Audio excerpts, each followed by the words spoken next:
to support this report by the Committee on Health. And Madam Speaker, I belonged to that committee before committees were reorganized, and I had the benefit of visiting several medical facilities in this country, Madam Speaker.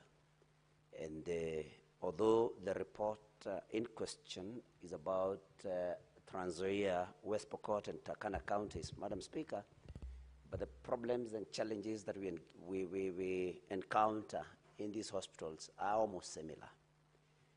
Madam Speaker, most of the hospitals, like the committee found in Trans Nzoia, do not have adequate security walls.